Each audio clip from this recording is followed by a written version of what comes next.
Ang tunog ng pagbagsak ng makapal na folder sa makintab na mesa ang tanging umalingaw-ngaw sa katahimikan ng malawak na hapagkainan. Para iyong putok ng baril sa pandinig ni Amara. Ano to? Halos pabulong niyang tanong, kahit na ang puso niya ay nagsimula nang kumabog na parang gustong kumawala sa kanyang dibdib. Hindi siya tiningnan ni Lance. Inayos lang nito ang suot na mamahaling Amerikana at umupo sa kabilang dulo ng mesa, malayo sa kanya, malayo sa pinaghirapan niyang ihandang hapunan. Annulment petition. Malamig na sagot nito at ang dalawang salitang yon ay parang yelong tumusok sa puso ni Amara. Pirmahan mo, Amara. Para sa ikabubuti nating dalawa, tapusin na natin to. Nabitawan ni Amara ang hawak na kubyertos. Ang kalansing niyon sa plato ay sinundan ng isang nakabibinging katahimikan. Parang kanina lang, ang katahimikan sa bahay na ito ay musika sa kanyang pandinig. Ilang oras lang ang nakalipas, nakatayo siya sa harap ng salamin sa kanilang banyo, nanginginig ang mga kamay habang hawak ang isang maliit na puting bagay. Dalawang pink na linya, malinaw na malinaw. Isang munting himig ng tagumpay ang kumawala sa kanyang lalamunan na mabilis niyang tinakpan ng kamay. Napasandal siya sa malamig na pader at doon, sa pag-iisa, hinayaan niyang bumuhos ang kanyang mga luha. Hindi luha ng lungkot, kundi luha ng purong kaligayahan. Sa wakas, ito na ang sagot sa lahat ng kanyang panalangin. Maingat niyang inilagay ang pregnancy test sa loob ng isang maliit at magandang kahon. Itinali ito ng isang pulang laso. Ito ang magiging tulay. Ang tulay na magkokonekta sa dalawang pusong pinag-isa ng obligasyon pero hindi ng pag-ibig. Ang kanilang kasal ay isang areglong kasunduan para iligtas ang pangalan ng dalawang pamilya. Isang Montenegro at isang simpleng probinsyana. Langit at lupa. Pero mula sa unang araw, umasa si Amara. Naniniwala siyang kayang tunawin ng kanyang pagmamahal ang yelo sa puso ni Lance. Ngayong gabi, iniluto niya ang paborito nito, adobong manok sa gata. Ang bangon yun ang bumalot sa buong kusina. Isang amoy na para sa kanya ay amoy ng isang tahanan. Naalala niya ang iilang pagkakataon na nakita niyang ngumiti si Lance. Ang mga sandaling nahuhuli niya itong nakatitig sa kanya kapag inaakala nitong hindi siya nakatingin. Ang mga pira-pirasong alaalang iyon ang pinanghahawakan niya. Ang anak nila ang magbubuo sa mga pira-pirasong iyon para maging isang buong pamilya. Iyon ang inakala niya. Pero ngayon, habang nakatingin sa folder sa ibabaw ng mesa, ang amoy ng adobo ay parang naging amoy ng kabiguan. Ang init ng kusina ay napalitan ng lamig na dala ni Lance. Nanginginig ang mga kamay ni Amara habang dahan-dahan niyang binuklat ang folder. Naroon nga ang mga salitang hindi niya inaasahang mababasa kailanman. Petition for annulment of marriage. Ang pangalan niya at ang pangalan ni Lance ay magkatabi. Pero hindi para sa isang sertipiko ng kasal, kundi para sa isang dokumentong maghihiwalay sa kanila habang buhay. Naramdaman niya ang unti-unting panlalamig ng kanyang buong katawan. Ang lahat ng dugo sa kanyang mukha ay tila bumagsak sa kanyang mga paa. Automatikong napahawak ang kanyang isang kamay sa kanyang tiyan, sa lugar kung saan naroon ang maliit na buhay na simbolo sana ng kanyang pinakamalaking pag-asa. Bakit? Iyon lang ang salitang nagawa niyang bigkasin. Basag ang kanyang boses. Isang tanong na puno ng sakit at pagkalito. Tumayo si Lance. Ni hindi man lang nito sinulyapan ang pagkain sa mesa. Ni hindi nito napansin ang maliit na kahon na may pulang laso sa gilid ng kanyang plato.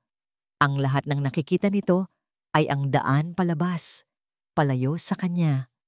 Humarap ito at sa unang pagkakataon ngayong gabi, tumingin ito ng diretso sa kanyang mga mata. At ang nakita niya roon ay isang blangkong pader. Walang emosyon, walang awa. Dahil simulat sa pool, alam nating hindi ito gagana, Amara. Pagkatapos ng mga salitang iyon, Tumalikod na ito at nagsimulang maglakad palayo. Ang bawat hakbang ay parang isang martilyong pumupukpok sa durog na niyang puso.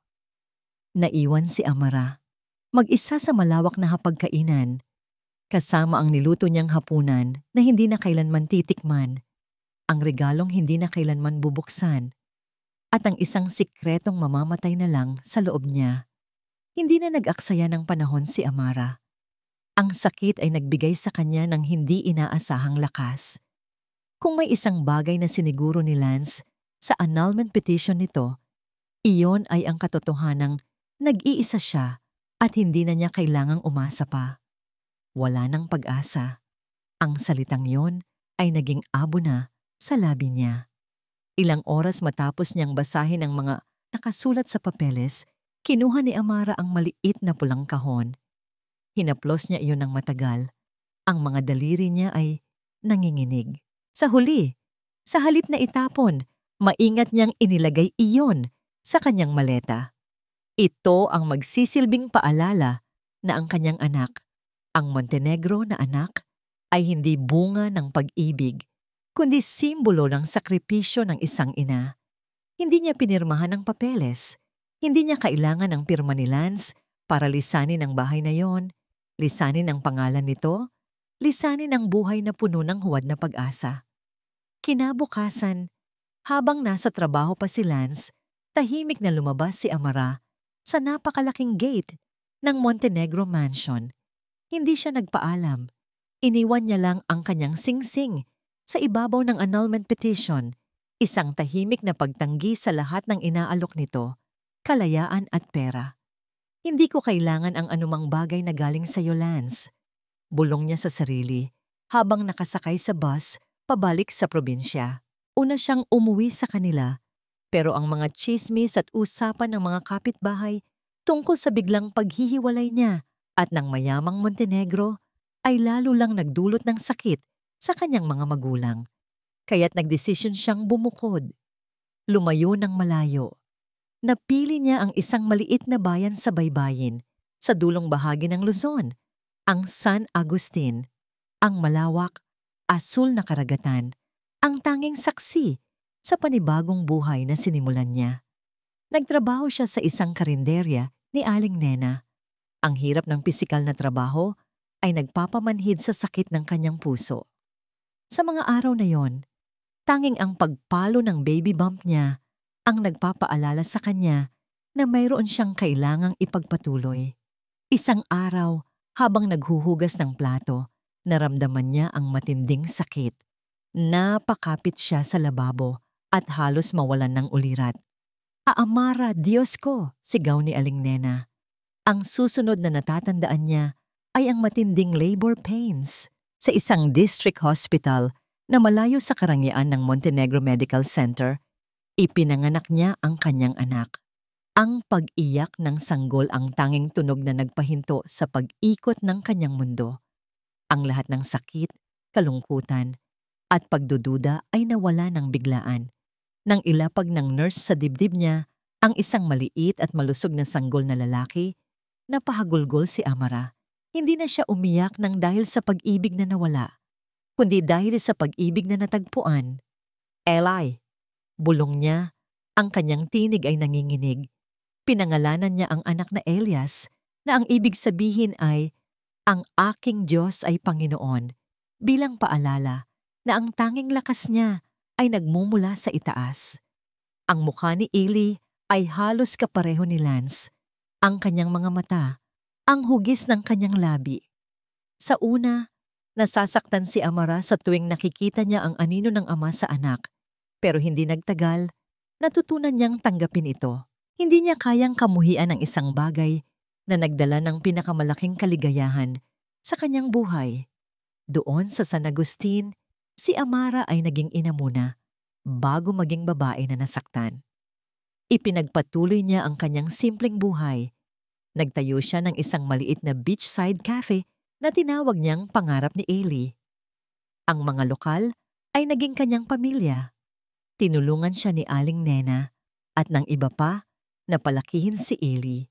Lumaki si Eli bilang isang masigla at matalinong bata. Ang kanyang tawa ay parang tunog ng mga alon sa baybayin. Sa tuwing nakikita niya ang anak na naglalaro sa buhangin, ang puso ni Amara ay napupuno ng pagmamahal. Ang mga pangarap na nawala sa kanya sa Manila ay napalitan ng isang simpleng katotohanan. Masaya siya. Isang hapon, pumunta sila sa isang paborito nilang hiking trail na umaabot sa isang munting cliff malapit sa dagat. Nandoon sila para tingnan ang sunset. "Mama, tingnan mo!" Sigaw ni Eli habang tumatakbo ito papunta sa gilid ng cliff. "Eli, dahan-dahan!" Sigaw ni Amara, pero huli na ang lahat. Napatingin siya sa batang nakatayo sa dulo ng bato. Ang kanyang mga mata ay nanlaki sa takot. Tila nadulas si Eli. Nagpumilit itong kumapit sa gilid. "Ma, tulong!" Ang sigaw nito, puno ng takot. Tumakbo si Amara patungo sa kanya. Isang segundong slow motion. Nakita niya ang pagdulas ng kamay ni Eli, ang pagbagsak ng katawan nito sa gilid ng cliff. Nang maabutan niya ang gilid, nakita niya si Eli na nakahandusay sa isang mababang bahagi ng bato. Hindi ito gumagalaw. "Eli, anak ko!" Nang yakapin niya ang anak, naramdaman niya ang malagkit at mainit na likido sa ulo nito. Dugo. Nanghina ang kanyang mga tuhod. Isang napakalaking terror ang pumuno sa kanyang dibdib. Kailangan niya ng tulong. Mabibilis. Ang buhay ng kanyang anak ay nakasalalay dito. Dali-dali niyang binuhat ang anak at nagmadaling tumakbo. Ang pinakamalaking pag-asa niya ay ang district hospital na pinanganakan ni Eli. Ngunit nang makarating siya, isang matandang doktor ang umiling.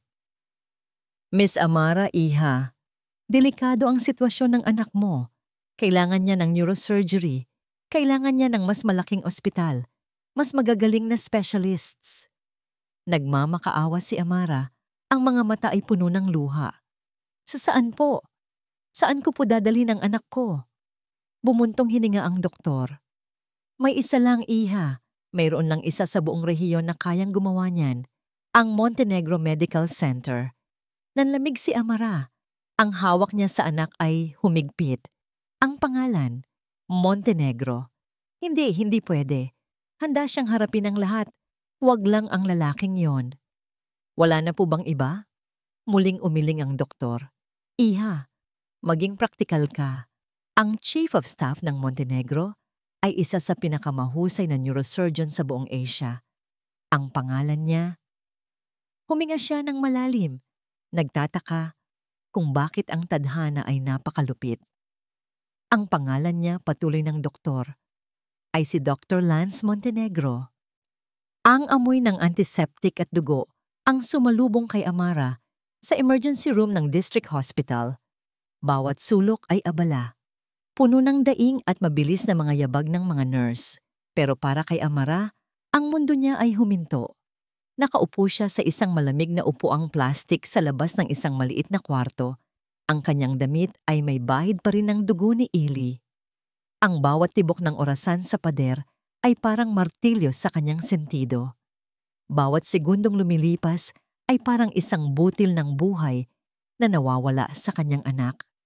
Nang sa wakas ay lumabas ang matandang doktor, ang itsura nito sa mukha ay sapat na para manlamig ang buong katawan ni Amara. "Miss Amara," simula ng doktor. Ang boses ay mababa at puno ng pag-iingat. "Nagawa na namin ang lahat ng aming makakaya para i-stabilize siya. Pero ano po, Doc?" Halos paanas niyang tanong, nanginginig ang mga labi. "Please, sabihin niyo po sa akin, magiging okay po ang anak ko, di ba?" Umiling ang doktor, at sa simpleng kilos na yon, gumuho ang natitirang pag-asa ni Amara. May matinding pinsala sa kanyang ulo. Isang severe head trauma. May internal bleeding at kailangan niya ng agarang operasyon sa utak para maalis ang pressure. Kung hindi, maaari natin siyang... Hindi na itinuloy ng doktor ang sasabihin. Hindi na kailangan. Napahawak si Amara sa kanyang bibig para pigilan ang isang hikbi. "Gawin niyo po ang operasyon. Kahit magkano, babayaran ko. Iligtas niyo lang po ang anak ko. Iha, hindi sa pera ang problema. Malungkot na sabi ng doktor. Wala kaming kagamitan dito para sa ganyang kasilan na operasyon. Wala kaming neurosurgeon. Ang pagsubok na operahan siya dito ay para na rin natin siyang sinentensyahan ng kamatayan.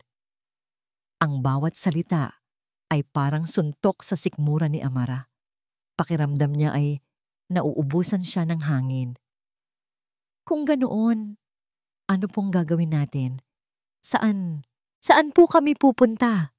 Huminga ng malalim ang doktor, tila naghahanda para sa isang balitang alam niyang mahirap tanggapin.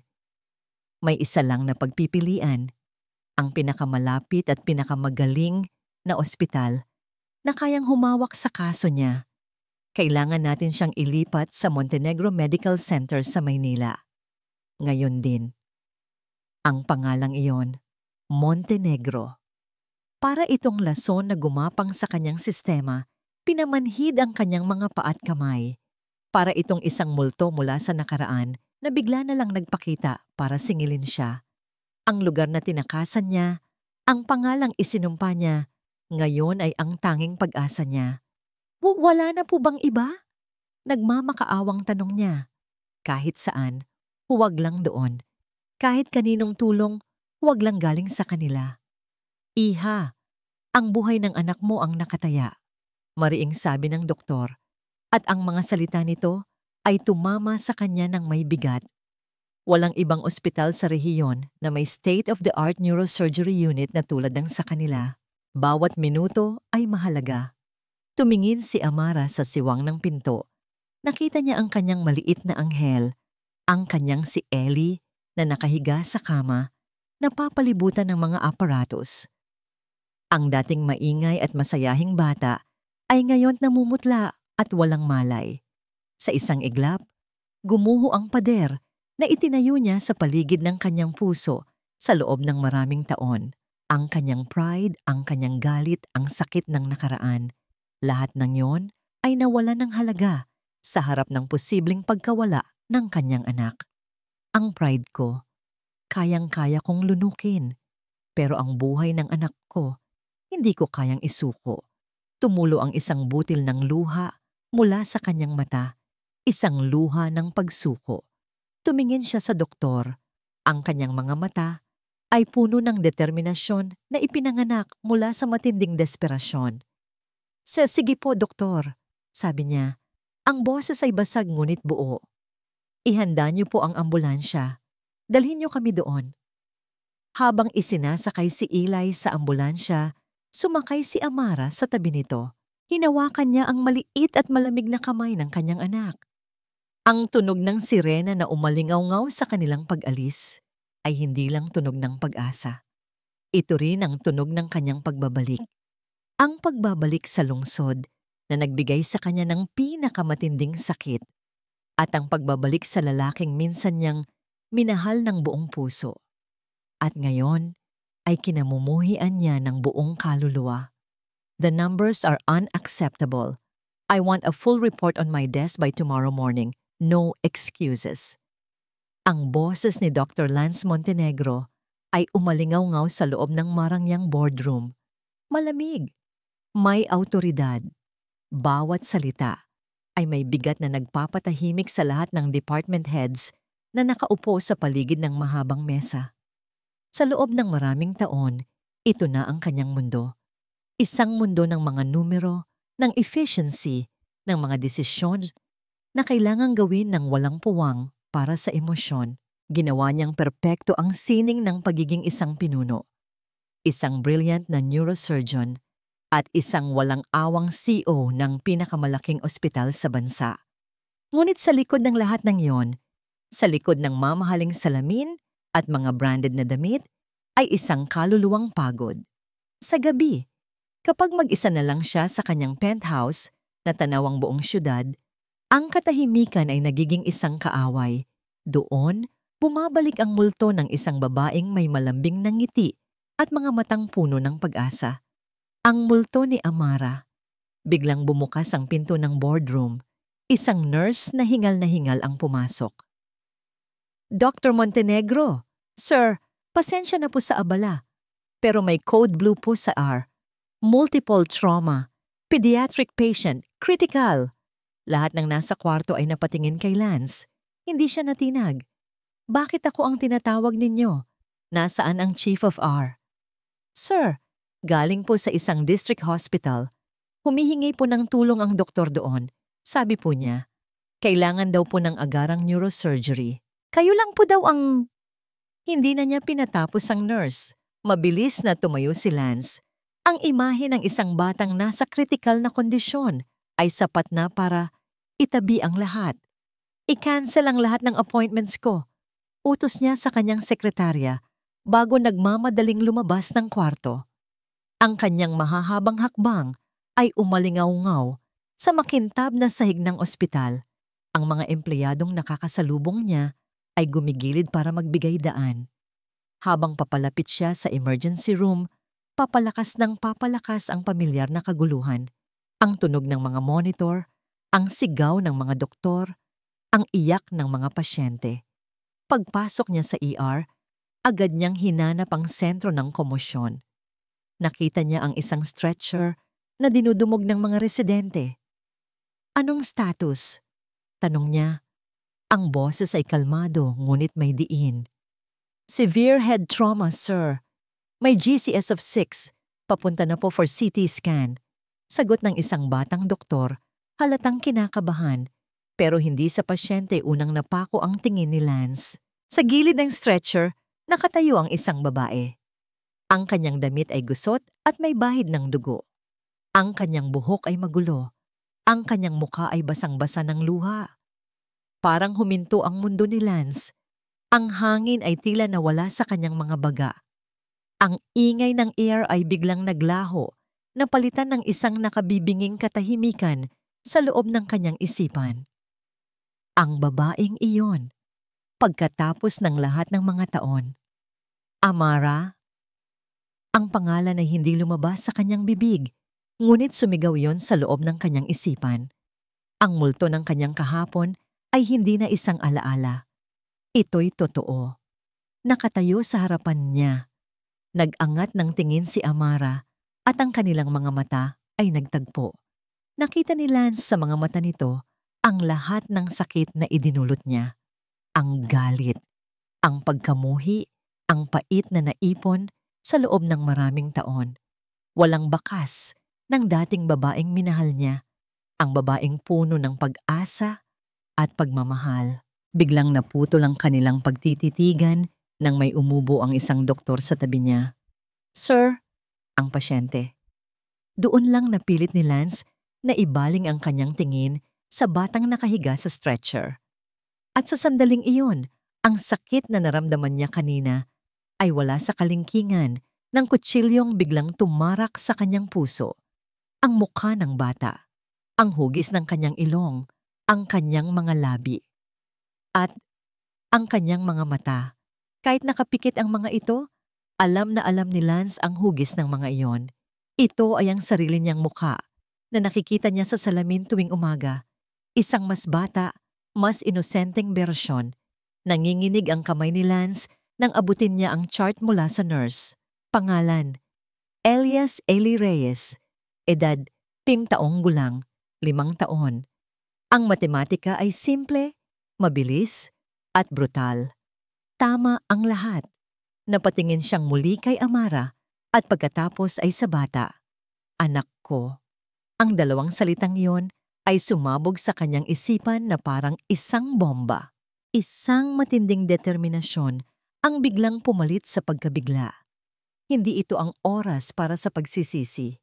Ang kanyang anak, ang anak nila, ay nag-aagaw buhay. Get him to the CT scan, now. Sigaw niya, ang boses ay puno ng awtoridad na ngayon ay may kasama ng desperasyon. Prepare OR1. Page Dr. Santos for anesthesia. I want a full team ready in 10 minutes. Mabilis siyang lumapit sa stretcher para personal na suriin ang bata. Ngunit bago pa man niya mahawakan si Eli, isang kamay ang humarang sa kanya. Isang kamay na nanginginig sa galit. Tumingin siya kay Amara. Ang mga mata nito ay nag-aapoy sa pagkamuhi. "Huwag mong hawakan ang anak ko," sabi ni Amara. Ang boses ay mahina, ngunit matalim na parang patalim. "Wala kang karapatan." Mapay, ang mga salita ni Amara ay binitawan na parang mga punyal, ngunit si Lance ay hindi natinag.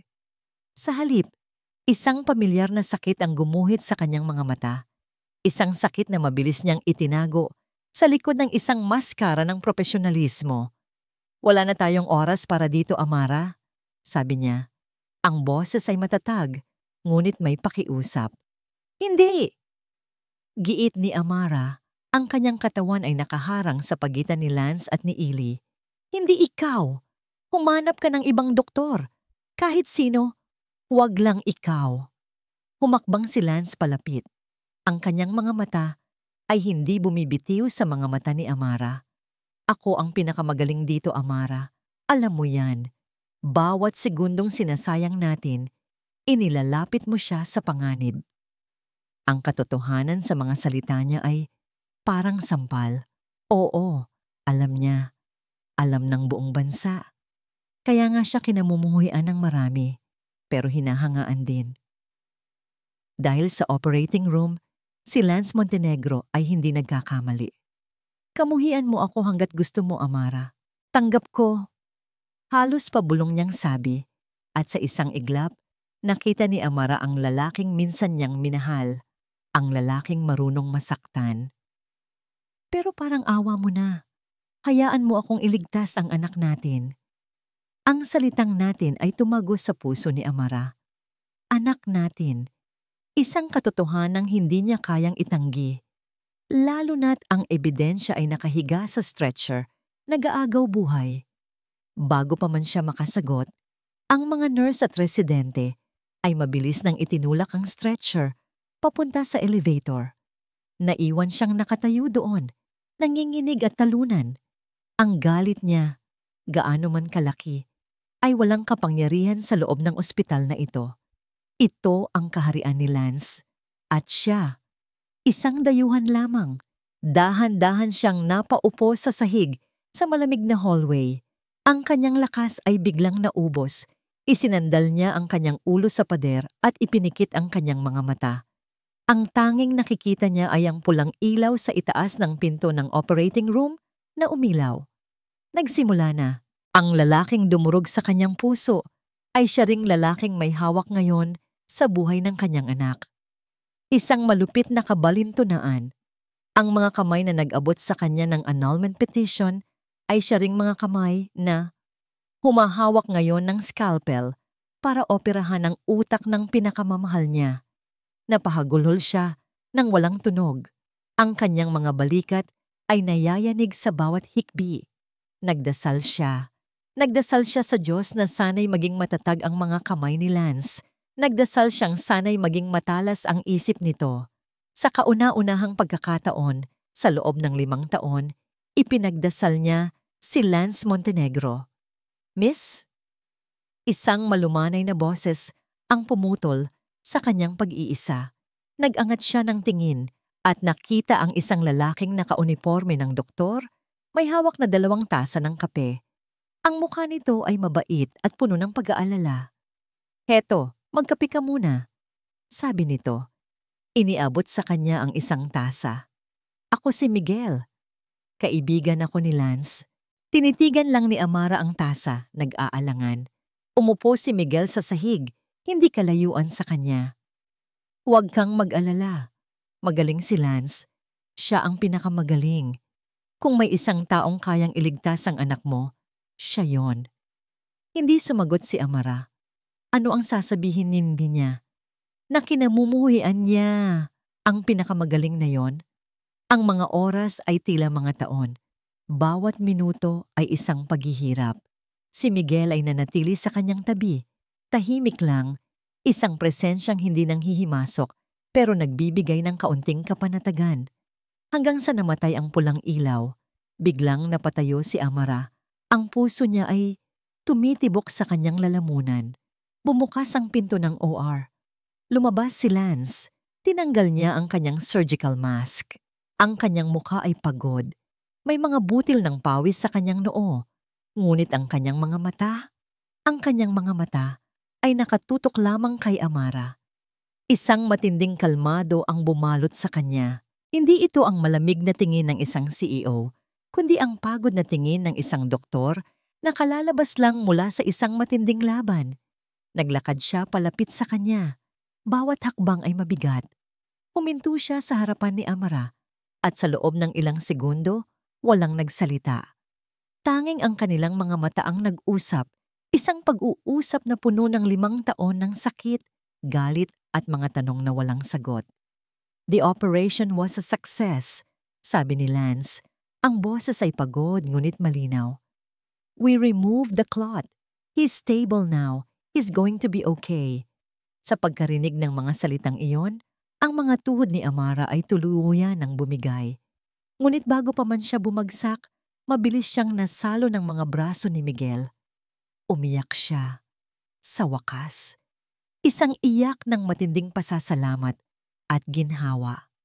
Ang kanyang anak ay ligtas. Nakatingin lang si Lance. Ang kanyang mga kamay ay nakakuyom sa kanyang tagiliran. Gusto niyang lumapit, gusto niyang yakapin ito, pero alam niyang wala siyang karapatan. Tumalikod siya at tahimik na naglakad palayo. Habang pinapanood ni Amara ang papalayong likod ni Lance, ang kanyang puso ay naghalo-halo. Ang galit ay nandoon pa rin, ngunit ngayon, meron ng isang bagong emosyon na sumisibol, isang bagay na hindi niya maintindihan. Pagkalito. Lumapit si Miguel sa kanya. Magpahinga ka muna, Amara. Dadalhin na siya sa recovery room. Tumingin si Amara kay Miguel. Ang kanyang mga mata ay puno pa rin ng luha. Nakita niya ang lungkot sa mga mata ng kaibigan ni Lance. May mga bagay kang hindi alam. Tungkol kay Lance, Amara. Mahinang sabi ni Miguel na parang nababasa ang nasa isip niya. Hindi lahat ay tulad ng inaakala mo. Nakalipas ang 2 araw. Si Eli ay inilipat na sa isang private room at bagamat mahimbing pa ring natutulog, sinabi ng mga doktor na ang kanyang paggaling ay isang milagro.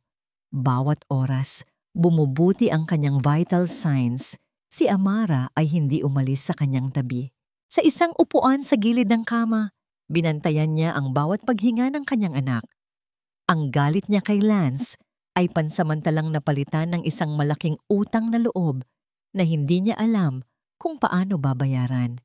Minsan, sa gitna ng gabi, pumapasok si Lance sa kwarto. Hindi ito nagsasalita. Tatayo lang ito sa paanan ng kama. Titingnan si Eli sa loob ng ilang minuto. Pagkatapos ay aalis na rin ng tahimik. Hindi sila nag-uusap. Isang hindi nakikitang pader ang nakatayo sa pagitan nila. Isang hapon, habang natutulog si Eli, lumapit si Miguel kay Amara. Amara, pwede ba tayong mag-usap? Tanong nito. Ang boses ay seryoso. Kahit sandali lang, sa coffee shop sa baba. Nag-atubili si Amara. Ngunit may kung anong bigat sa mga mata ni Miguel na nagtulak sa kanya na pumayag. Sa isang tahimik na sulok ng coffee shop, umupo sila. Ang amoy ng kape ay dapat sana'y nakakakalma, ngunit ang tensyon sa pagitan nila ay halos nahihipo. Hindi ko na kayang itago pa to, Amara. Simula ni Miguel, ang mga kamay ay nanginginig habang hawak ang kanyang tasa. May kasalanan ako sa'yo, sa inyong dalawa ni Lance. Napakunot ang noo ni Amara. Ano ang ibig mong sabihin? Huminga ng malalim si Miguel. Tumingin ito sa kanya ng diretso at nakita ni Amara ang matinding pagsisisi sa mga mata nito. 5 taon na akong ginugulo ng konsensya ko. Panahon na para malaman mo ang totoo. Sinimulan ni Miguel ang kwento. Isang kwento tungkol sa pamilya Montenegro at sa madilim nitong nakaraan. Isang kwento tungkol sa isang mortal na kaaway. Isang lalaking nagngangalang Silas Reyes. Ang ama ni Silas at ang ama ni Lance ay dating mag-business partners. Kwento ni Miguel. Pero nagkaroon ng hidwaan. Nalugi ang pamilya Reyes. Nagpakamatay ang ama ni Silas. At mula noon, isinumpa ni Silas na gagantihan niya ang mga Montenegro. Hindi sa pera, kundi sa isang bagay na mas masakit, ang pagwasak sa pamilya nito, tulad ng pagkasira ng sa kanya. Habang nagsasalita si Miguel, isang malamig na takot ang gumapang sa puso ni Amara. Nang malaman ni Lance na nagbabanta si Silas, ginawa niya ang lahat para protektahan ka. Patuloy ni Miguel, pero si Silas ay tuso. Naglagay siya ng mga espiya kahit saan. At doon ako nagkamali, sabi ni Miguel, at isang butil ng luha ang pumatak mula sa kanyang mata. Isang gabi bago ang gabing ibinigay sa iyo ni Lance ang annulment papers, uminom ako kasama ng ilang kaibigan. Lasing ako. May nakilala akong isang babae. Nagkwentuhan kami. At sa sobrang kalasingan at pagmamalaki sa kaibigan ko, nasabi ko sa kanya na malapit nang magkaanak si Lance. Nabuntis ka. Napasinghap si Amara.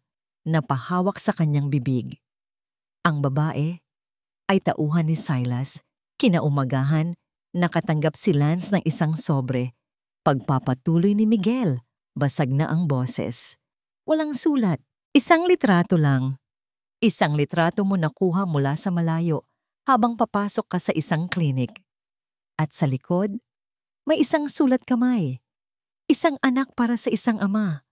Doon namin nalaman na alam na ni Silas. Nagsimulang mag-unahan ang mga luha sa mata ni Amara. Ang lahat ay unti-unting nagiging malinaw. Flashback. Nakita ni Amara ang sarili niya sa isipan ni Miguel. Si Lance, nakaupo sa dilim sa kanyang opisina, hawak ang litrato. Ang kanyang mga balikat ay gumuho. Isang tunog ng pagtangis na puno ng sakit at kawalan ng pag-asa ang narinig mula sa lalaking palaging matatag.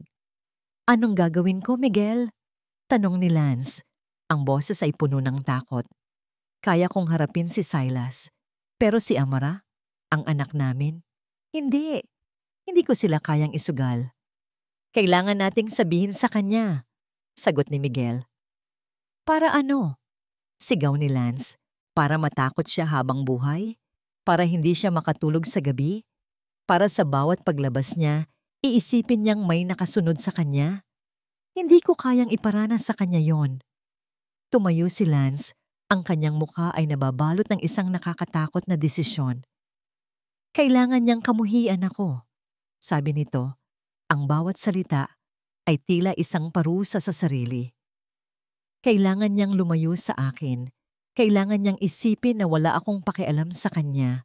Dahil iyon lang ang tanging paraan para hindi na siya habulin ni Silas. Kung wala na siyang koneksyon sa isang Montenegro, magiging ligtas siya. Magiging ligtas sila ng anak namin. Ang flashback ay naglaho. Naiwan si Amara sa coffee shop, nakatingin kay Miguel. Ang kanyang puso ay durog sa 1,000 piraso. Ang lahat ng sakit na tiniis niya sa loob ng 5 taon. Ang lahat ng galit. Ang lahat ng pagkamuhi. Lahat ay batay sa isang kasinungalingan. Isang kasinungalingan na nilikha para iligtas siya. Isang sakripisyo. Hindi na siya nagpaalam kay Miguel. Mabilis siyang tumakbo palabas ng coffee shop, pabalik sa kwarto ni Ili. Kailangan niyang makita si Lance. Kailangan niyang humingi ng tawad. Kailangan niyang sabihin sa kanya na naiintindihan na niya. Pagdating niya sa pintuan ng kwarto, huminto siya. Nakita niya si Lance sa loob. Nakatayo ito sa tabi ng kama, nakatalikod sa pinto. Akala niya, tinitingnan lang nito si Eli tulad ng dati. Ngunit nang mas lumapit siya, nakita niya ang bahagyang pagyanig ng malapad nitong mga balikat. Dahan-dahan, kinuha ni Lance ang maliit na kamay ni Eli at dinala iyon sa kanyang pisngi. At doon, sa katahimikan ng kwarto, nakita ni Amara ang isang bagay na hindi niya inaakalang makikita kailanman. Ang makapangyarihang si Lance Montenegro ay tahimik na umiiyak. Naramdaman ni Lance ang presensya ni Amara sa likuran niya bago pa man niya ito makita. Isang pamilyar na init, isang pamilyar na pabango. Mabilis niyang pinunasan ang kanyang mga mata gamit ang likod ng kanyang kamay, biglang nahiya sa kahinaang ipinakita. Tumayo siya ng tuwid, Isinuot muli ang kanyang maskakara ng awtoridad. Tapos na ang visiting hours. Sabi niya, hindi lumilingon. Ang boses ay sinadyang gawing formal. Ngunit sa pagkakataong ito, hindi tumalab ang kanyang lamig. Salamat, Lance. Ang dalawang salitang iyon, binitawan ng may lambing at sinseridad, ang tuluyang gumiba sa pader na itinayo niya. Dahan-dahan siyang lumingon. Nakita niya si Amara, nakatayo sa may pintuan. Ang mga mata nito ay namumugto rin, ngunit wala na ang galit. Ang naroon ay isang emosyong matagal na niyang hindi nakikita. Pag-unawa. Para kay Eli. Mabilis niyang sagot, pilit na iniiwas ang tingin. Hindi, umiling si Amara. Salamat. Para sa lahat. Lumapit ito ng kaunti. Sinabi sa akin ni Miguel ang totoo. Lahat ng ginawa mo. Natahimik si Lance, walang salitang lumabas sa kanyang bibig. Sa loob ng 5 taon, inihanda niya ang sarili sa pagkamuhi ni Amara. Pero sa pagpapatawad nito, hindi niya alam kung paano tumugon. Amara, ako. Sabi ni Amara. At sa unang pagkakataon, sa loob ng 5 taon, nakita niyang muli ang isang maliit na ngiti sa mga labi nito. Magpagaling muna si Eli, pagkatapos mag-usap tayo. Iyon lang. At pagkatapos ay umupo na si Amara sa tabi ng kama, hinawakan ng kamay ni Eli na para bang iyon ang pinakanatural na bagay sa mundo. Isang maliit na sinag ng pag-asa ang sumilay sa puso ni Lance. Pag-asa. Isang damdaming matagal na niyang kinalimutan. Kinabukasan, habang nasa opisina, naramdaman ni Lance ang isang gaan na matagal nang nawala. Ang kanyang mga desisyon ay mas malinaw. Ang kanyang isip ay mas payapa. Napangiti pa nga siya habang tinitingnan ng isang litrato ni Eli sa kanyang cellphone na lihim na kinunan ni Miguel. Biglang bumukas ang pinto at pumasok ang kanyang sekretarya. May dalang isang malaking bouquet ng mga puting rosas. Sir, may nagpadala po para sa inyo. Sabi nito, napakunot ang noo ni Lance. Hindi siya tumatanggap ng personal na mga regalo sa opisina. Kanino galing?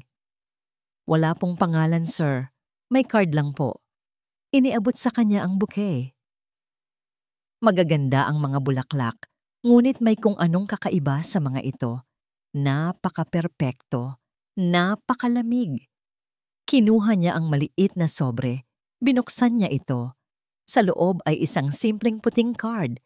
Nakasulat sa eleganteng sulat kamay ang isang pangungusap. Ang ganda ng pamilya mo. Sayang naman kung may mangyari sa kanila. Naramdaman ni Lance ang paglamig ng kanyang dugo. Ang naramdaman ni Lance ang paglamig ng kanyang dugo. Ang pag-asa na nagsimulang sumibol sa kanyang puso, kanina lang, ay biglang nilamon ng isang pamilyar na takot. Si Silas. Pagkatapos ng 5 taon ng katahimikan, nagbalik na ang demonyo ng kanyang nakaraan. At ngayon, alam na nito ang kanyang pinakamalaking kahinaan. Hindi na lang si Amara, kundi pati na si Eli. Kinuyuyom niya ang card sa kanyang kamay hanggang sa halos madurog ito. Ang kanyang mga ugat sa leeg ay lumabas. Isang mababang ungol ng galit ang kumawala sa kanyang lalamunan. Mabilis niyang pinindot ang intercom sa kanyang mesa. Carla, patawagin mo si Mr. David, ang head of security. Sabihin mo, emergency. Sa opisina ko. Ngayon na. Sa loob ng 1 minuto, ang matipunong hepe ng seguridad ng ospital ay nasa loob na ng kanyang opisina. Anong maipaglilingkod ko, sir? I-triple ang security sa buong pediatric wing. Mariing utos ni Lance, ang boses ay walang anumang bahid ng takot, tanging purong awtoridad. Lalo na sa paligid ng room 73, walang pwedeng pumasok o lumabas sa palapag na yon na hindi dumadaan sa masusing pagsisiyasat. I-review mo ang lahat ng CCTV footage sa nakalipas na 24 na oras. Hanapin mo kung sino ang nag-iwan ng mga bulaklak na ito. Naiintindihan mo? Yes, sir. Mabilis na sagot ni David bago umalis. Sinubukan ni Lance na kumalma. Kailangan niyang mag-isip. Kailangan niyang unahan si Silas. Pero kahit anong pilit niya, ang imahe lang ni Amara at Eli na nasa panganib ang paulit-ulit na lumalabas sa kanyang isipan. Samantala, sa room 703, payapang nakaupo si Amara sa tabi ni Eli. Mas maganda na ang kulay ng kanyang anak. Ang pamumutla nito ay napalitan na ng bahagyang pamumula.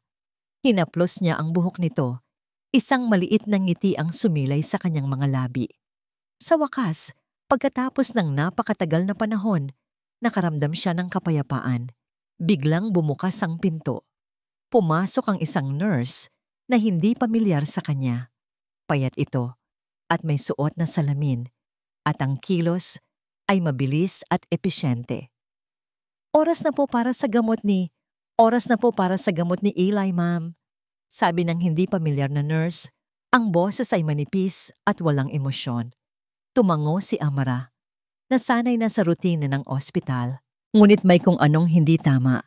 Karaniwan, ang nurse na nag-aasikaso kay Eli ay si Ate Joy, isang masayahin at medyo may edad ng babae. Nasaan po si Nurse Joy? Magalang niyang tanong. Hindi tumingin sa kanya ang nurse. Abala ito sa paghahanda ng isang hiringgilya. Kinuha ang likido mula sa isang maliit na vial. Nag-day off po siya bigla. May kumirot sa dibdib ni Amara. Isang instinct, isang pakiramdam na hindi niya maipaliwanag. Tumingin siya sa IV line ni Eli, pagkatapos ay sa hiringgilya sa kamay ng nurse. Ang likido sa loob ay malinaw, parang tubig. Ngunit ang paraan ng pagkilos ng nurse, ang bahagyang panginginig ng mga kamay nito, ang pag-iwas nito ng tingin, ay nagpadala ng babala sa kanyang sistema. Anong gamot po yan? Tanong ni Amara. Sinubukan panatilihing kalmado ang kanyang boses. Vitamins lang po, ma'am. Utos ni Dr. Montenegro. Mabilis na sagot ng nurse habang papalapit sa IV port ni Eli. Humakbang si Amara. Bahagyang humarang sa daan. Ako na lang po ang magpapaturok niyan mamaya. Hintay na lang po natin ang regular na nurse. Doon na nagbago ang anyo ng nurse.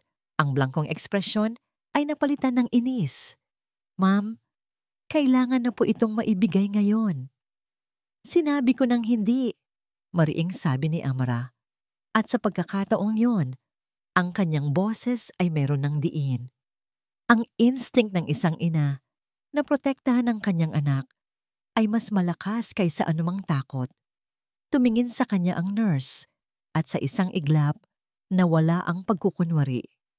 Ang mga mata nito sa likod ng salamin ay malamig at walang buhay. Wala kang pakialam. Bago pa man makakilos si Amara, itinulak siya ng nurse ng malakas. Natumba siya sa sahig. Sa gulat at sakit, ang tanging nagawa niya ay sumigaw. Tulong! Tulong! Mabilis na itinaas ng nurse ang hiringgilya. Itututok na sana sa IV line ni Eli. Ngunit sa sandaling iyon, bumukas ang pinto ng malakas. Si Lance. Ang mukha niya ay nababalot ng galit na hindi pa nakikita ni Amara kailanman. Isang primal na galit. Sa isang kisap mata, nasa tabi na siya ng kama, hinablot ang braso ng nurse at marahas na ibinalibag ito palayo kay Eli. Tumama ang nurse sa pader at bumagsak sa sahig. Ang hiringgilya ay tumilapon at nabasag. Ang laman ay kumalat sa sahig. Security! Umalingaw-ngaw ang sigaw ni Lance sa buong hallway. Agad na dumating ang mga security guards at dinampot ang nagpupumiglas na nurse. Nilapitan ni Lance si Amara at tinulungan itong tumayo. Okay ka lang? Sinaktan ka ba niya? Tanong niya. Ang mga kamay ay sinusuri ang bawat bahagi ng katawan ni Amara. Ang mga mata ay puno ng matinding pag-aalala. O okay lang ako, nanginginig na sagot ni Amara. Si Eli. Sabay silang napatingin kay Eli na sa kabutihang palad ay mahimbing pa ring natutulog. Walang kamalay-malay sa panganib na nagdaan. Niyakap ni Lance si Amara ng mahigpit. Isinubsob ang mukha nito sa kanyang dibdib. Naramdaman ni Amara ang malakas na pagtibok ng puso nito. Naramdaman niya ang panginginig ng katawan nito, hindi dahil sa takot, kundi dahil sa galit na pinipigilan. Nandito na ako, bulong ni Lance. Hindi ko nahahayaang may mangyari sa inyo. Pangako. Ngunit sa gitna ng yakap na yon, biglang tumunog ang cellphone ni Lance na nasa bulsa ng kanyang Amerikana. Isang hindi rehistradong numero. Alam na niya kung sino iyon. Dahan-dahan siyang kumalas sa yakap. Ang kanyang mukha ay naging isang blangkong maskara. Sinagot niya ang tawag at inilagay sa loudspeaker. Isang malamig at nanunuyan na tawa ang narinig mula sa kabilang linya. "Kamusta, Lance?" Sabi ng boses. Ang boses ni Silas Reyes. "Nagustuhan mo ba ang muntik kong regalo? Pasensya na at pumalpak ang tauhan ko. Mahirap talagang makahanap ng magaling na katulong ngayon." "Anong kailangan mo, Silas?" Matigas na tanong ni Lance. Ang kanyang mga kamay ay nakakuyom. "Simple lang," sagot ng boses. "Ang saya. Gusto kong makita kang masira, pero mukhang kailangan ko nang tapusin ang larong ito." Biglang nagbago ang tono ng boses ni Silas, naging mas seryoso at mapanganib. "Nasa akin ang kaibigan mo, si Miguel. Kung gusto mo siyang makitang buhay ulit at kung gusto mong matapos na ang lahat ng ito, pumunta ka sa luma naming warehouse sa may pier. Mag-isa ka, walang pulis. Kapag nakakita ako ng kahit isang pulis, Lance, ipapadala ko sa iyo ang ulo ng kaibigan mo sa isang kahon." Bago pa man makasagot si Lance, namatay na ang linya. Napatitig si Lance kay Amara. Ang takot na nakita niya sa mga mata nito ay sumasalamin sa sarili niyang pangamba. Ito na, ang bangungot na iniwasan niya sa loob ng 5 taon. Ang huling laban, ang katahimikan na naiwan sa kwarto matapos ang tawag ni Silas ay mas nakakatakot kaysa sa anumang sigaw. Binitawan ni Lance ang cellphone na para bang isa yung ahas na bigla na lang tumuklaw sa kanya. Ang kanyang mukha ay nawalan ng kulay. At sa unang pagkakataon, nakita ni Amara ang isang bagay na hindi pa niya nakikita sa kanya dati. Purong takot. Si Miguel!" Nauutal na sabi ni Amara. "Nasa kanya si Miguel?" Tumingin si Lance sa kanya. At ang takot sa mga mata nito ay mabilis na napalitan ng isang malamig at matigas na determinasyon. Isang desisyon ang nabuo sa kanyang isipan, isang desisyong nagpabago sa buong anyo niya. "Amara, makinig ka sa akin," sabi niya, hinawakan ang magkabilang balikat niya. Ang kanyang pagkakahawak ay mahigpit, halos masakit. "Kailangan kong umalis. May kailangan akong ayusin na isang problema sa negosyo, isang lumang problema. Isang kasinungalingan." Alam na alam ni Amara. Ang paraan ng pag-iwas niya ng tingin, ang panginginig ng kanyang mga kamay na pilit niyang itinatago. "Lance, huwag!" Pagmamakaawa niya, ang boses ay nanginginig. "Huwag kang pumunta. Isa itong patibong. Tawagan natin ang pulis." "Hindi!" Mabilis at mariin niyang sagot. "Walang pulis, Amara. Mas lalo lang mapapahamak si Miguel. Ako ang kailangan niya. Ako lang ang makakatapos nito." "Pero paano kayo? Paano ka?" tanong ni Amara. Ang mga luha ay nagsisimula nang mamuo sa kanyang mga mata. "Paano kung may mangyari sa'yo?" Isang malungkot na ngiti ang gumuhit sa mga labi ni Lance. Dahan-dahan niyang inilapat ang kanyang palad sa pisngi ni Amara. Hinaplos ito ng may buong pag-iingat na para bang sinasaulo niya ang bawat detalye ng mukha nito. "Babalik ako," bulong niya. "Pangako, hinding-hindi ko na kayo iiwan ulit." Ngunit ang kanyang mga mata ay nagsasabi ng ibang kwento. Ito ay isang paalam. Hinalikan niya si Amara sa noo, isang halik na matagal at puno ng lahat ng mga salitang hindi niya masabi. Pagkatapos ay lumapit siya kay Ili, hinaplos ang buhok nito, at bumulong ng isang bagay na hindi narinig ni Amara. Bago siya tuluyang tumalikod, inabot niya ang kanyang wallet at kumuha ng isang business card. Sa likod nito may isinulat siyang isang pangalan at numero. Kung sakaling hindi ako makabalik sa loob ng 6 na oras," sabi niya, iniabot ang card kay Amara. Tawagan mo ang numerong yan. Si Attorney Diaz, sasabihin niya sa iyo ang lahat ng kailangan mong malaman. Ang lahat ay nakahanda na para sa inyo ni Eli. Ang kanyang huling habilin. Pagkatapos noon, mabilis na siyang tumalikod at lumabas ng kwarto. Hindi na lumingon pa. Naiwan si Amara. Nanginginig ang buong katawan. Hawak ang card. Ang pakiramdam ng lahat ay tapos na ay bumalot sa kanya. Pakiramdam niya ay inuulit ng tadhana ang sarili nito. Si Lance, muling umaalis, muling iniiwan siya sa dilim. Ngunit ngayon, iba na. Hindi na siya ang babaeng naghihintay na lang at umiiyak. Mabilis siyang nag-isip. Hindi niya hahayaang maging bayani si Lance ng mag-isa. Hindi niya hahayaang isakripisyo nito ang sarili para sa kanila. Hindi na ulit. Napatingin siya sa puting Amerikana na hinubad ni Lance at iniwan sa isang upuan kanina nang pumasok ito. Isang desperadong ideya ang pumasok sa kanyang isipan. Dali-dali niyang kinapa ang mga bulsa nito. Nagbabaka sakaling may makita siyang kahit anong pwedeng makatulong. At doon, sa isang panloob na bulsa, nakapa niya ang isang maliit at gusot na piraso ng papel. Isang resibo mula sa isang gasolinahan at sa likod nito, na isulat sa pamilyar na sulat kamay ni Lance, ay isang address. Old Valeriano Warehouse, Pier 18, North Harbor. At sa ilalim nito, may dalawang salitang nakasulat na para bang isinulat niya iyon para sa sarili. Isang paalala sa kanyang misyon. Para sa kanila. Napahawak si Amara sa kanyang dibdib. Ang puso niya ay parang sasabog.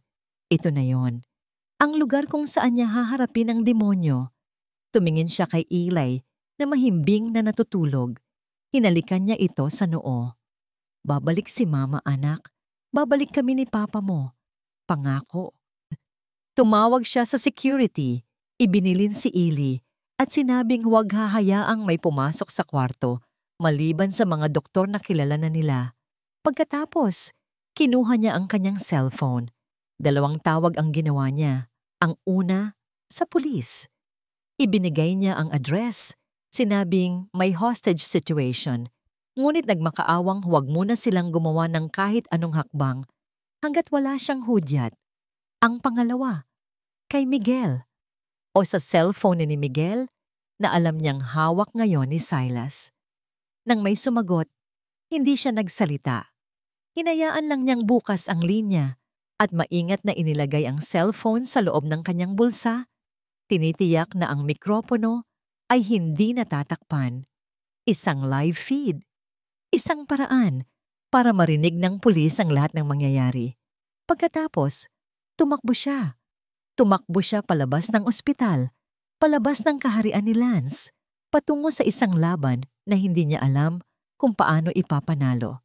Ang tanging alam niya ay kailangan niyang subukan. Dahil sa pagkakataong ito, hindi lang ang buhay ni Lance ang nakataya, kundi ang buong pamilya na pinapangarap nilang buuin muli. Ang amoy ng kalawang at maalat na hangin ng dagat ang sumalubong kay Lance pagpasok niya sa abandonadong warehouse. Madilim sa loob, tanging ang mga sinag ng buwan na tumatagos sa mga butas sa bubong ang nagsisilbing ilaw. Ang bawat yabag niya ay umalingaw-ngaw sa malawak na espasyo, isang tunog ng kalungkutan sa gitna ng nagbabantang katahimikan. Sa gitna ng warehouse, sa ilalim ng isang nag-iisang bombilya na aandap-andap, nakita niya si Miguel. Nakatali ito sa isang silya, ang muka ay puno ng pasa, at ang damit ay may bahid ng dugo. Walang malay. "Miguel!" sigaw ni Lance, akmang tatakbo palapit. Isang hakbang pa, Montenegro, at babagsak ang ulo niya sa sahig. Lumabas si Silas Reyes mula sa dilim. May ngisi sa kanyang mga labi, isang ngangisi ng isang taong nagtatagumpay. May hawak siyang baril, nakatutok ng diretso kay Miguel. "Mag-isa ka lang pala talaga," sabi ni Silas, tila nasisiyahan. "Akala ko pa naman mas matalino ka. Pero mukhang pagdating sa pamilya, lahat tayo nagiging tanga." "Pakawalan mo siya, Silas," mariing sabi ni Lance. Ang kanyang mga kamay ay nakakuyom. "Ako ang kailangan mo. Ito na ako." Tumawa si Silas, isang tawang walang saya. Ikaw? Ang pagpatay sa'yo ay masyadong madali, masyadong mabait. Ang gusto ko ay makita kang magdusa, ang makita kang mawalan ng lahat, tulad ng ginawa ng ama mo sa akin. Humakbang si Silas palapit. Ang mga mata ay nag-aapoy sa galit na inipon sa loob ng maraming taon. Alam mo ba ang pakiramdam na makita ang sarili mong ama na nakabitin sa sala? Alam mo ba ang pakiramdam na marinig ang sarili mong ina na umiiyak gabi-gabi hanggang sa mabaliw na lang siya? Hindi. Dahil kayo, mga Montenegro, kayo ang laging nasa itaas. Tapos na yon, Silas, sabi ni Lance. Patawarin mo na. Huwag mong banggitin ang salitang yan, sigaw ni Silas. Ang hustisya ang kailangan ko, hindi pagpapatawad. At ngayong gabi, makukuha ko na yon. Itinutok ni Silas ang baril kay Lance. Pero bago kita tapusin, gusto kong malaman mo na habang nag-uusap tayo dito, may mga tauhan na akong papunta sa ospital. Mukhang kailangan ng isang follow-up check-up ng anak mo. Ang mga salitang yon ay parang isang punyal na bumaon ng diretso sa puso ni Lance, ang kanyang pinakamalaking kinatatakutan. Huwag! Sigaw niya, ang kanyang boses ay puno ng desperasyon. Huwag mong idamay ang anak ko. Bakit hindi? Ngumisi si Silas. Anak para sa ama. Di ba? Yun ang sinabi ko sa'yo 5 taon na ang nakalipas. Sa labas ng warehouse, nakatago sa likod ng isang tumpok ng mga kalawang na container van, narinig ni Amara ang lahat sa kanyang cellphone. Ang bawat salita ni Silas ay parang lason na pumapasok sa kanyang pandinig. May mga tauhan na akong papunta sa ospital. Isang matinding takot ang bumalot sa kanya. Isang takot na halos magpamanhid sa kanyang buong katawan. Si Ellie, ang kanyang anak. Alam niyang paparating na ang mga pulis, pero baka huli na ang lahat. Baka sa mga sandaling ito, may masama nang nangyayari. Kailangan niyang gumawa ng paraan. Isang distraction, isang bagay na mag-iiba ng atensyon ni Silas. Tumingin siya sa paligid at nakakita ng isang makapal na tubo ng bakal. Nanginginig ang mga kamay niya nang pulutin niya ito. Ang bigat nito ay nagbigay sa kanya ng kaunting lakas ng loob. Para sa anak ko, para sa pamilya ko, huminga siya ng malalim. Pagkatapos, ng buong lakas, tumakbo siya palabas sa kanyang pinagtataguan at sumigaw. Silas! Nagulat si Lance at Silas sa biglaang pagsulpot ni Amra. Nakatayo ito sa entrada ng warehouse, ang mukha ay basang-basa ng luha, ngunit ang mga mata ay nag-aapoy sa katapangan. Amara, anong ginagawa mo dito? Umalis ka! Sigaw ni Lance, isang bagong uri ng takot. Ang pumalit sa kanyang desperasyon. Hindi ito dapat mangyari. Siya dapat ang pain. Hindi si Amara. Ngumisi si Silas, isang ngangisi na puno ng ligaya. Pero ano ito? Isang family reunion. Mas maganda pa sa inaasahan ko. Ang tapang mo babae, nagustuhan ko yan. Itinutok ni Silas ang baril kay Amara. Halika. Lumapit ka dito. Sumama ka sa asawa mo. Nanginginig ang mga binti ni Amara, ngunit pinilit niyang humakbang palapit. Ang bawat hakbang ay parang isang paglalakbay sa sarili niyang kamatayan. Ang tanging nakikita niya ay ang mga mata ni Lance. Mga matang puno ng pagmamakaawa. Nagsusumamong tumakbo na siya palayo. Ngunit hindi siya tumigil. Nang makalapit siya, marahas siyang hinablot ni Silas at inilagay sa harapan nito, ginawang isang human shield. Ang malamig na dulo ng baril ay dumikit sa kanyang sentido. Ngayon, Lance, sabi ni Silas, ang hininga ay mainit sa tenga ni Amara. Panoorin mo kung paano ko wawasakin ang lahat ng mahalaga sa'yo bago kita isunod.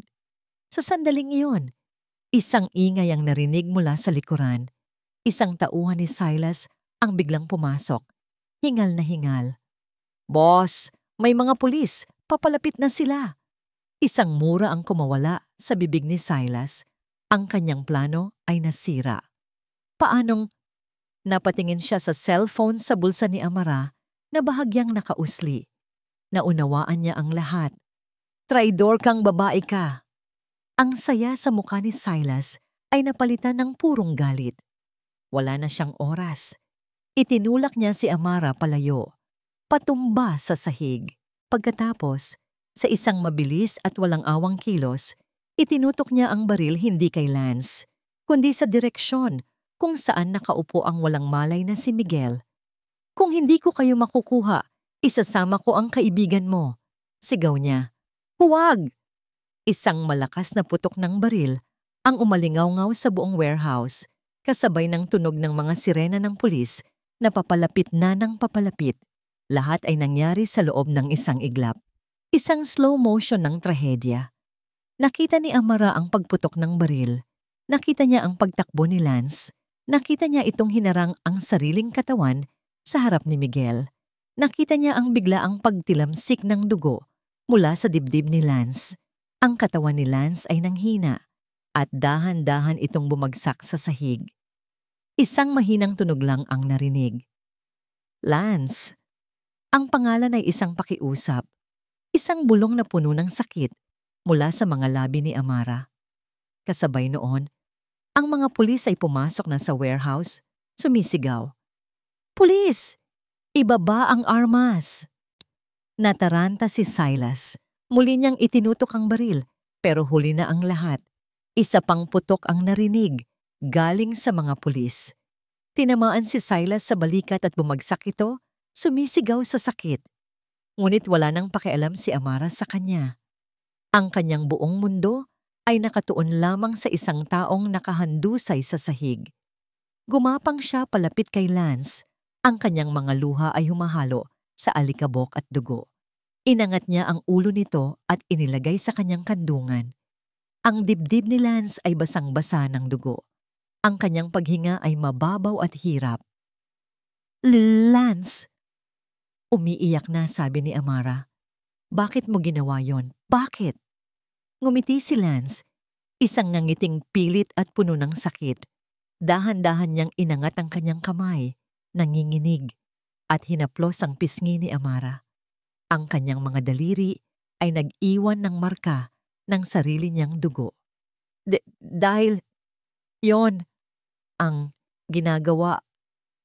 Mga Montenegro, nahihirapang sabi niya. Isang maliit na patak ng dugo ang lumabas sa gilid ng kanyang labi.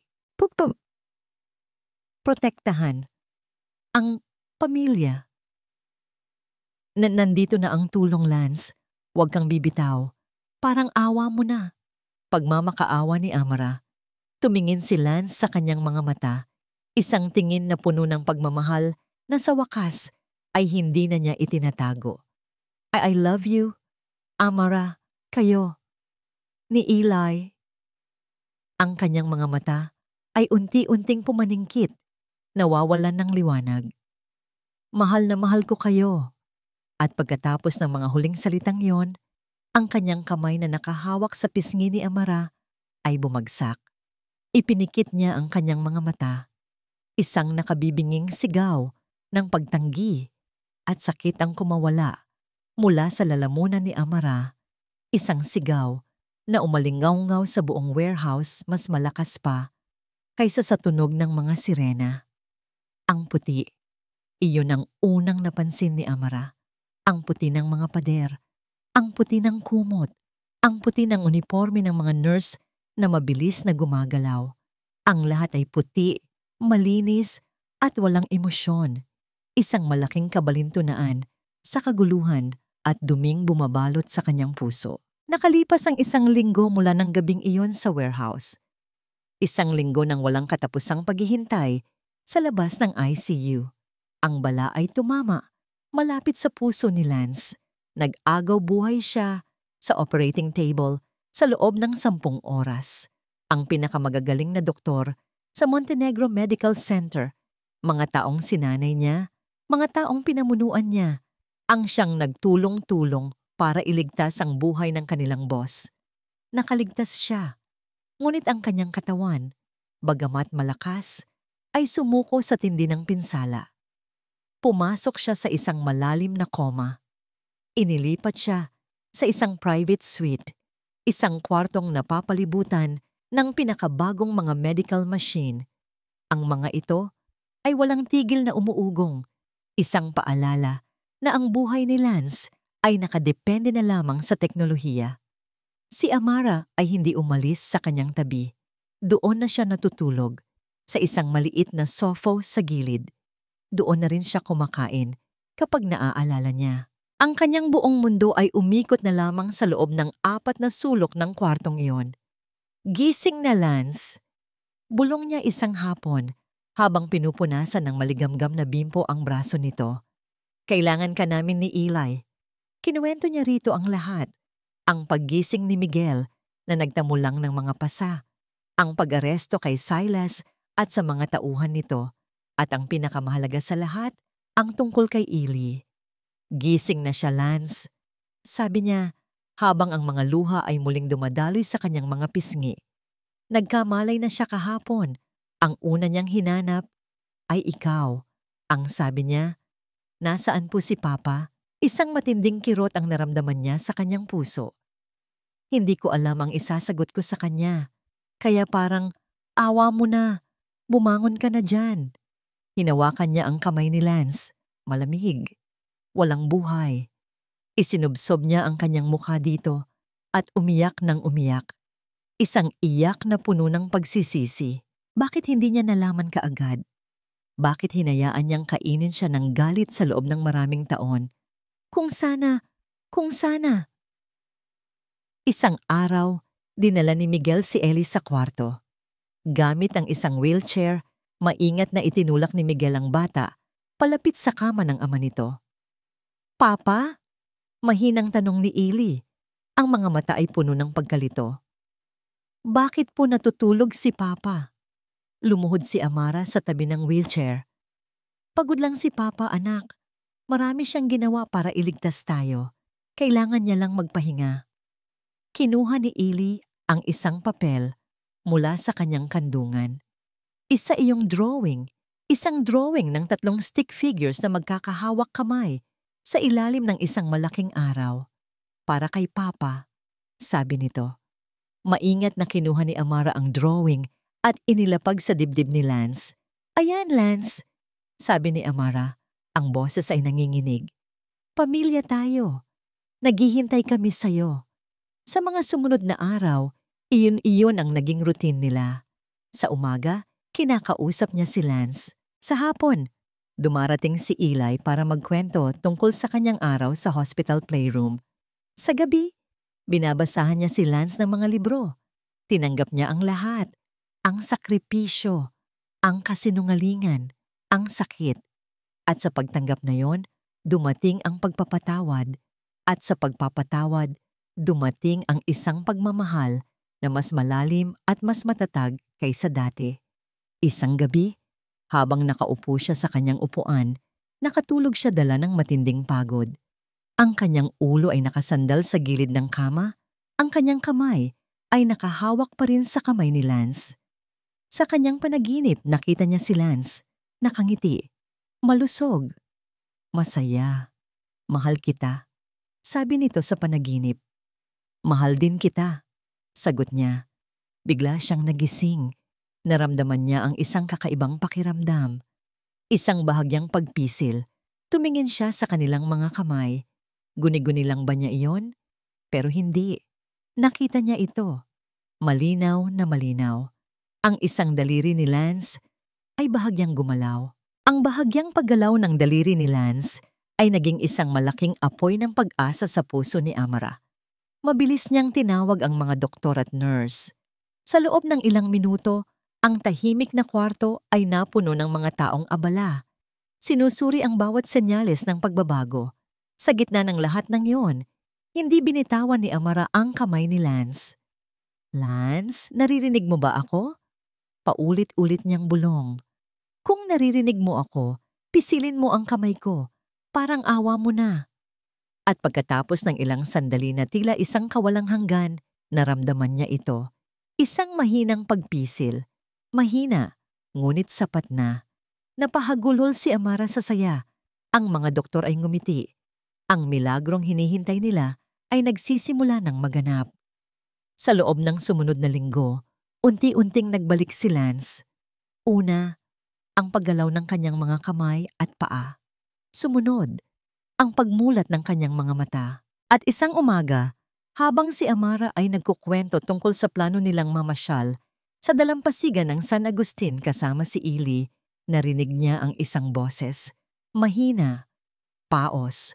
Ngunit iyon ang pinakamagandang musikang narinig niya sa buong buhay niya. Amara. Napatingin siya. Ang mga mata ni Lance ay bukas at nakatitig sa kanya. May kamalayan, may pagkilala. Lance! Sigaw niya, ang kanyang puso ay lumundag sa tuwa. Ayos. Lang? Iyon ang mga unang salitang lumabas sa bibig nito. Kahit sa bingit ng kamatayan, ang kaligtasan pa rin niya ang una nitong inisip. Mula sa araw na yon, mabilis ang naging paggaling ni Lance. Ang kanyang determinasyon na makasama ang kanyang pamilya ay naging pinakamabisang gamot. Bawat araw, mas lumalakas siya sa tulong ng therapy at higit sa lahat, sa pag-aalaga ni Amara at sa mga tawa ni Ili na pumupuno sa kwarto. Nalaman nilang muli kung paano mag-usap. Wala ng mga pader, wala ng mga lihim. Tanging dalawang pusong nasaktan na natututong maghilom ng magkasama. Isang hapon, ilang linggo pagkatapos niyang magkamalay, habang nagpapahinga sila sa kwarto, sinabi ni Lance, Amara, may kailangan akong gawin. Ano yon? Tulungan mo akong umupo, sabi nito. Kahit medyo nahihirapan pa, maingat siyang umupo sa gilid ng kama. Pagkatapos, kinuha niya ang isang maliit na kahon mula sa ilalim ng kanyang unan, isang bagay na ipinatago niya kay Miguel. Binuksan niya ito. Sa loob ay isang simpleng singsing na may isang maliit na diamante. Alam kong hindi ito ang tamang lugar. Simula niya, ang boses ay seryoso at puno ng emosyon. At alam kong nasaktan kita ng sobra-sobra. Pero Amara, sa bawat araw na nakapikit ako, iisa lang ang nakikita ko, ang mukha mo. At ipinangako ko sa sarili ko na kung bibigyan pa ako ng isang pagkakataon, gagawin ko na ang tama. Tumingin siya sa mga mata ni Amara, mga matang puno ng pagmamahal na minsan niyang sinayang. Hindi na dahil sa obligasyon, hindi na dahil sa pangalan ng pamilya, kundi dahil mahal na mahal kita, higit pa sa buhay ko. Sabi niya, Amara, will you marry me again? This time for real. This time forever. Ang mga luha ng kaligayahan ay malayang dumaloy sa mga pisngi ni Amara. Wala nang pag-aalinlangan. Wala nang takot. Oo, Lance. Sagot niya, ang boses ay nanginginig sa saya. Oo, pakakasalan kita. Araw-araw, kung kinakailangan. Isinuot ni Lance ang singsing sa kanyang daliri. Perpekto. Habang nakayakap sila, may naalala si Amara. Dahan-dahan siyang kumalas, isang nahihiyang ngiti ang nasa kanyang mga labi. Ano yon? Tanong ni Lance. Kinuha ni Amara ang kamay ni Lance at dahan-dahan itong inilapat sa kanyang tiyan. Napakunot ang noo ni Lance, nagtataka. Ngunit pagkatapos ng ilang segundo, nanlaki ang kanyang mga mata sa pag-unawa. Hindi ko pa nasasabi sa'yo, bulong ni Amara. Ang kanyang mga mata ay nagliliwanag. Habang naghihintay kami sa'yo, may nalaman ako. Mukhang hindi lang si Eli ang magiging dahilan mo para bumangon araw-araw. Napatitig si Lance sa tiyan ni Amara at pagkatapos sa isang mukha nito, ang isang butil ng luha ay pumatak. Mula sa kanyang mata, isang luha ng purong, hindi masukat na kaligayahan, isang bagong buhay, isang bagong simula. Isang pangalawang pagkakataon na hindi niya sasayangin. Niyakap niya si Amara ng mahigpit. Pumasok si Elise sa kwarto, tumatakbo at sumali sa kanilang yakapan. At doon, sa loob ng isang simpleng kwarto ng ospital, sa gitna ng sakit at paghilom, isang pamilya ang muling nabuo. Isang pamilyang sinubok ng panahon, winasak ng kasinungalingan, ngunit muling binuo ng isang sakripisyo at ng isang pag-ibig na sapat ang lakas para maghintay, magpatawad at magsimulang muli.